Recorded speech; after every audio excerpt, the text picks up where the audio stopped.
do you envision that the National Guard could be used to enforce stay-at-home orders? Well, that would be an option for the governors. Again, the Guard is active in all 50 states and territories. You know, I served in the Guard for many years. I know what they can do. They're very capable. I'm very proud of what our Guardsmen are doing. But we have a whole lot more capacity out there in the Guard right now to do more. Right now, they're doing everything from setting up testing sites and enabling testing to setting up hospitals, supporting logistics, delivering food. So the National Guard is really on the front lines right now and doing a great job.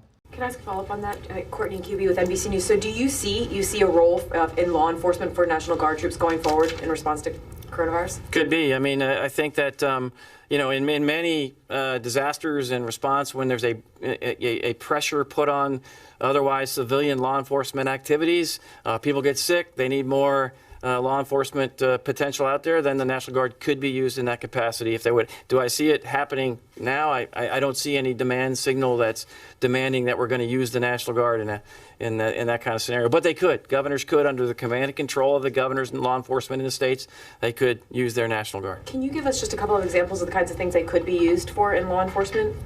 They could be used for, you know, if they wanted to, you know, assist patrols, if they wanted to, you know, just in general law enforcement to make sure that people were, you know, following laws. Just anything that the law enforcement capacity normally does, they could be augmented with National Guard. Possibly. You know, they could be out there with law enforcement, and generally they are with civilian law enforcement when they do it. They could be used in any number of capacities that the governor might see fit.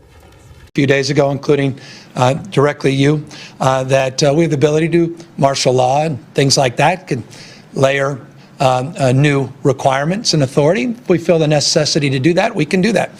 Federal government has the ability to do a lot of things as well. So, you know, I don't want to get to the point of being alarmist, but we are scaling all of our considerations, and planning is no longer taking shape. It's the application now of these plans that is really where we are in this pandemic planning process, and I can assure you we'll meet the moment. As the program grows and as we see the needs for it, as we do more testing, we will find more and more people who have COVID-19.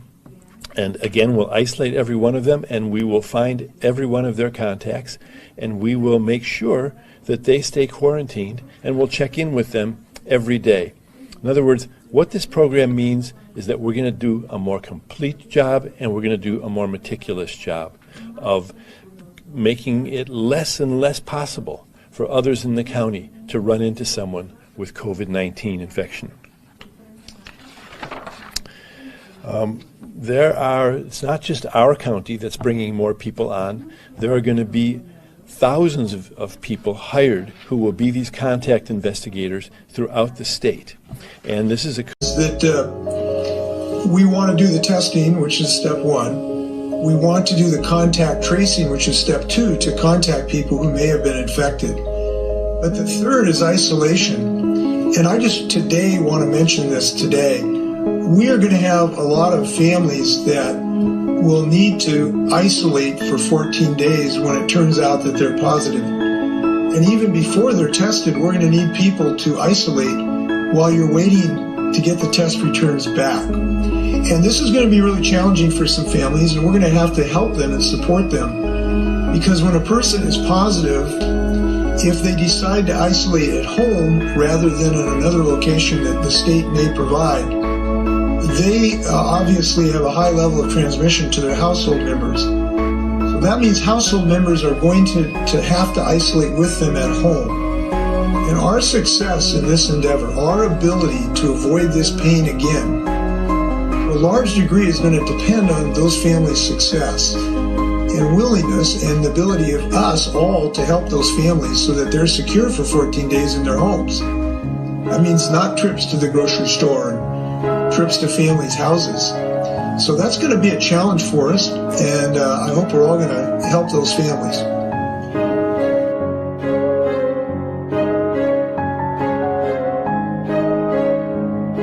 Mansfield.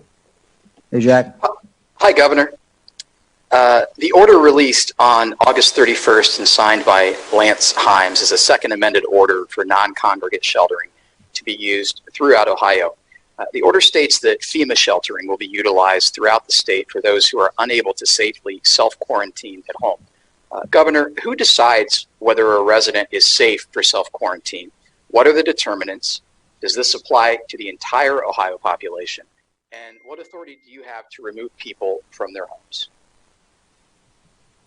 I think that primarily, Jack, that's going to be determined by individuals who think they're not safe at home. I'll get more information on that, and I'll report back. But that would be my take on it. Next question is from... One of the things in terms of hospital capacity that's going to be really important is a really good learning from China that we got from the World Health Organization team that went there, is if we have communities where we have enough capacity where we can put people who are positive with COVID-19 and have them be exclusively reserved for individuals who are positive for COVID-19.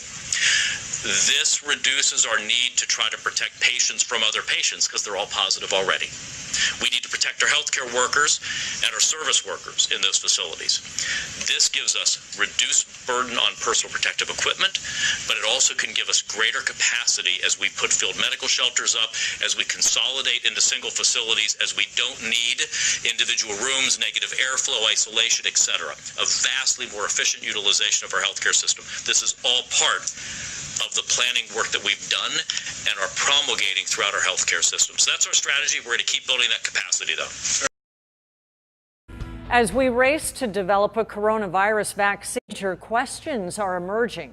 Good evening. I'm Kimberly Hunt. And I'm Steve Atkinson. A lot of people are wondering if the government could force people to get it, or could people who refuse get banned from stores or lose their jobs. ABC 10 News anchor Derek Stahl spoke with a legal expert to get some answers. Imagine a world where you have to get vaccinated and show proof to go shopping, board a plane, or just go to work.